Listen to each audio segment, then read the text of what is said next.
Welcome to the latest episode of Five on the Floor on the Five Reasons Sports Network. Thanks for joining us on your favorite podcast app, Google Podcasts, Apple Podcasts, Spotify, and Red Circle. Also, the Five Reasons YouTube channel. Make sure you hit like, subscribe, and turn the notifications on. Also, check out our new Discord. It's called Off the Floor, $2.99 per month.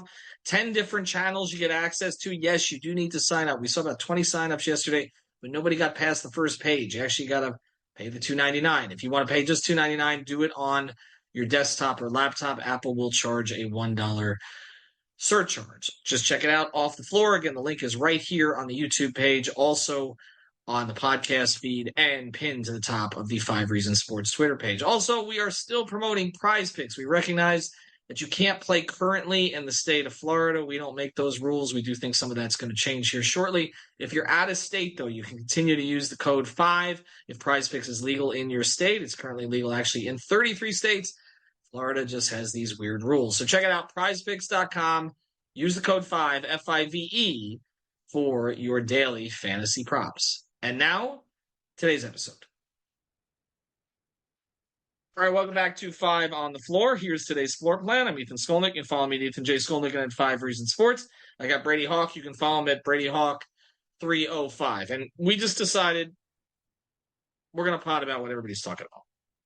So the Miami Heat are playing well. We know that. They're going on a 2-game road trip to Oklahoma City and Dallas. Actually, Dallas is first.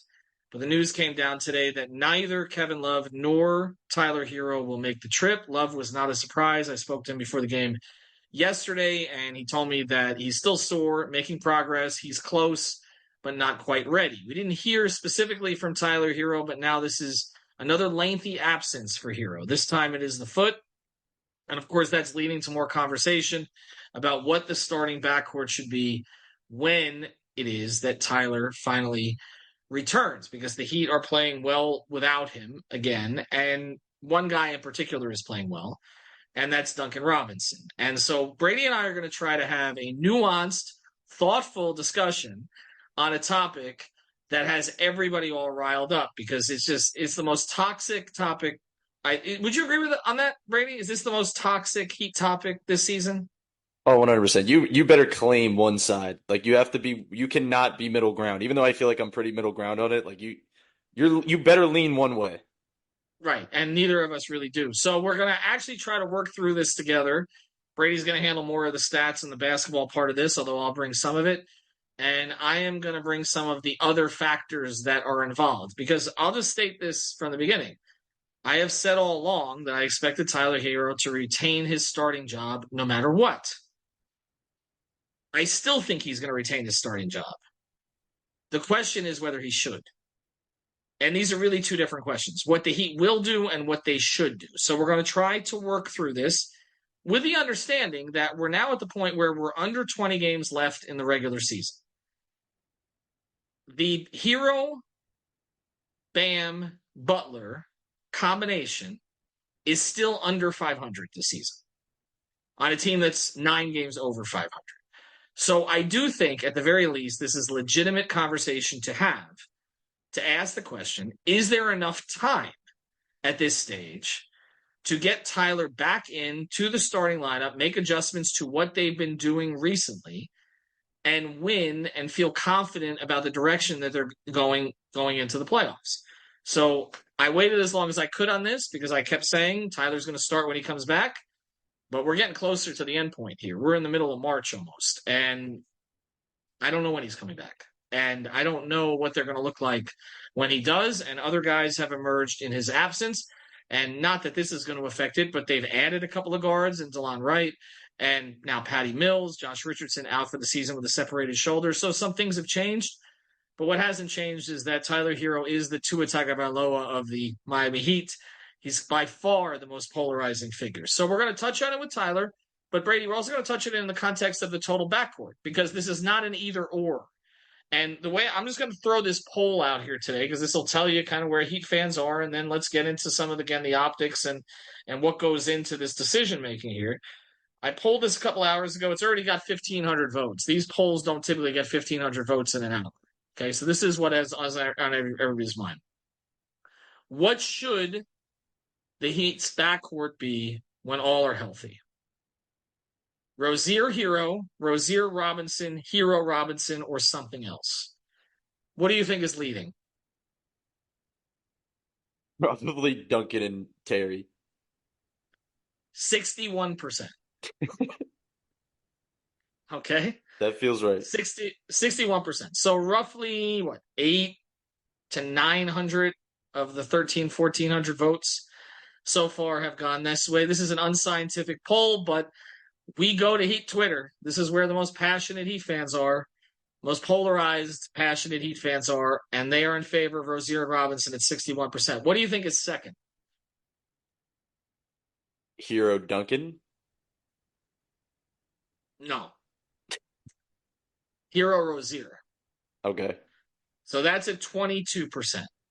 Hero and Robinson is at 15%. So, and then Hmm. something else is at 2%. And then some in the comments underneath mentioned making Caleb a starting guard. Mm. Which, again, we talk positionless. I mean, Caleb could be a guard, he could be a forward, he could be virtually anything. I want to say he's not going to be a center with Spo, but you never know. So essentially, 37% want Hero to start when he's back. Okay, if you combine Hero Robinson and Hero Rozier, which are the two most likely situations. And this is a guy who's averaging 20 points this season, who has improved various aspects of his game over the course of his time in Miami, who signed a relatively lucrative contract, who the Miami Heat clearly value because they've only offered him up, or so they say, for two players who are top 75 all time, one of whom is probably top 25 all time in Kevin Durant, and who they were frustrated that his value was not perceived to be higher by the Blazers, by the media, and by other teams this offseason. So the fact that 61% or more don't want him to start is newsworthy. And a lot of this is because of frustrations with particular parts of his game, particularly the efficiency. Some of it is related to fit, and some of it is related to the fact that he was a really, really good sixth man. And so there's a feeling that if he goes back to that, to running the bench, that it will help the Heat because they had their best regular season record the year that he was the sixth man. Brady, I'm going to get into the optics of this and everything that goes into it, but I just, from your perspective, where do you stand on the debate in the macro? Like overall, like So I understand why there's so much of a want for Duncan to start. It makes sense for this time of season when Jimmy's playing this brand of basketball, when he has the ball in his hands a lot more, and you have a guy that plays mostly off ball and kind of bail you out of certain positions. But he also has seen an uptick on the ball, and he's been really good at it. Like I put out a stat today where like there's like a 59 players that have taken 100 plus pull up threes. One of those players is shooting 44%. No player is shooting 45%, and Duncan's shooting 46%.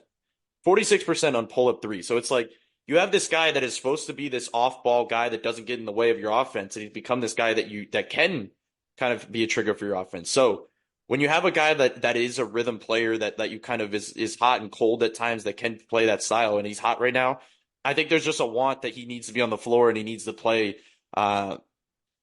I guess start when they're kind of playing well. The issue I have with it, Ethan, is like I think on the to play devil's advocate a little bit, this idea that they just went on this run, this when they turned it around after the losing streak because Duncan is starting is like totally false.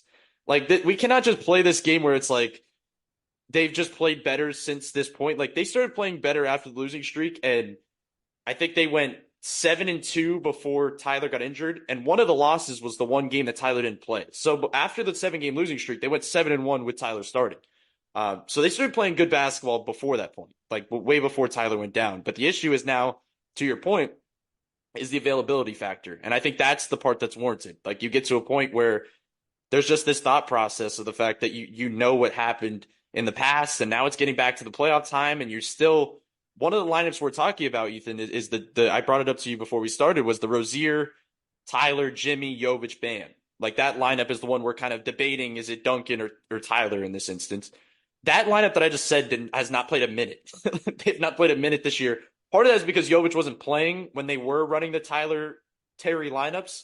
But we just haven't seen it. So it's like it's just funny that we're at this point. But I think the macro is that it is warranted because Duncan is playing really good basketball. And we did a podcast recently about closing lineups, and I think it's also warranted the fact that, you were talking and having these discussions that Duncan could be a closer. Like, that's just how good he's been.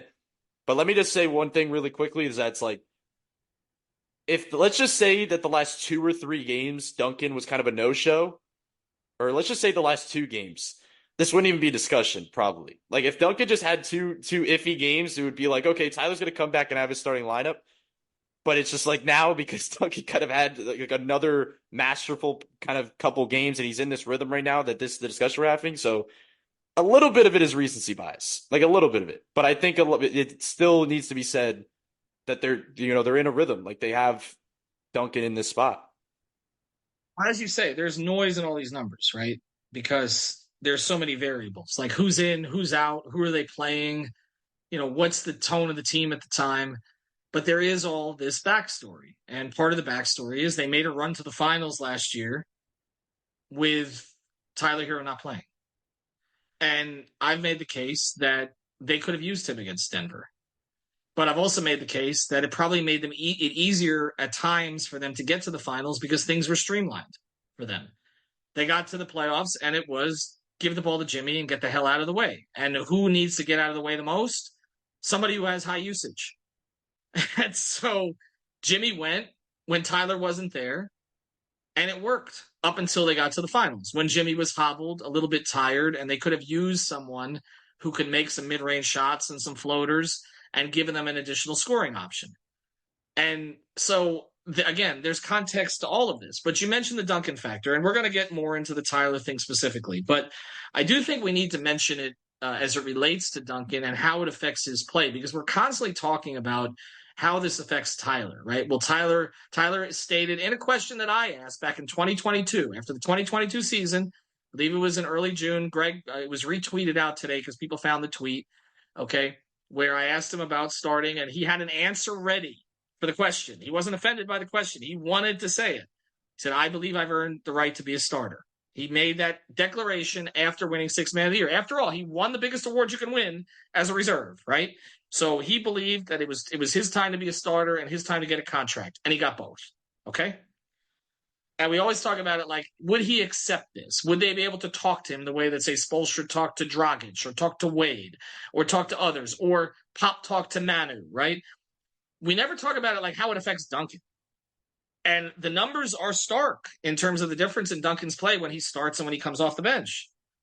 They are, first thing for the team, they're 18-6 when Duncan starts. They're 19-17 when Tyler starts. So they're much better when Duncan starts. Now, some of that is starting together. Obviously, the numbers don't add up exactly right because they've started some games together. But 18-6, I mean, in the macro, it's a hard number to argue with. And then if you look at Duncan's splits as a starter this year, 24 games, 49% overall, 46% from three. 16, 3, and 4 his numbers. Again, adjusted. He plays more minutes as a starter. 32 games off the bench. He's shooting 42% overall and 36% from three. He is an elite shooter as a starter. He's pretty good as a reserve. That's what the numbers say this year. And so I think as we move forward and talk about Tyler and how it affects him, and then we'll get into the Terry Rozier part of this, I do think you got to consider, do you lose some of Duncan's productivity not starting him? And that's where I've started to come around on this a little bit. That and the fact that Tyler has not been around to work through the kinks that they've had to deal with this season with him, Jimmy, and Bam, where it has not been a perfect fit, no matter how Spoelstra staggered it or any of the rest of that stuff. And we've talked about the different staggering and taking Jimmy out and bringing Tyler in and all the rest of this. The one thing we know worked was a couple seasons ago when Tyler was running the bench. We know that worked, okay? And we're going to get into some of the metrics of what it looked like and kind of what Tyler's numbers have been with various players and who brought them down and who didn't bring them down in recent years. But I do want to mention the Duncan part because you're getting a lesser Duncan when he comes off the bench. You just are. And we always talk about, okay, how is Duncan affecting the other players? Well, how is the bench role affecting Duncan? And there does seem to be either maybe it takes him longer to get going, or he's more tentative, or maybe there's less confidence, or whatever. But it does have an impact on him. So we're going to get into that. All right. After the break, though, I want to get into the Tyler part of it specifically with Brady, and then we'll talk about the Rozier component. Do want to mention another great sponsor, the 5 Reasons Sports Network. I was just with Michael today up in Boca Raton at his new warehouse up there, Water Cleanup of Florida. You can find him at WCUFL.com. WCUFL.com. Water Cleanup of Florida is your one-stop shop leak detection. That's what he was focusing on when I was talking to him today. Said to let everybody know, get your place checked out before there's a problem. Yes, he can clean it up after the fact, mold, all that stuff, but the insurance companies don't always take care of you. So reach out to him, Michael Robert, his entire team up there, huge Miami sports fans as well. And he's beating me in our fantasy basketball league this year. So check it out. Water Cleanup of Florida. WCUFL.com. If you've got the schmutz, they've got the guts. All right. Next part of this, we're going to get more into the Tyler Herro specifics.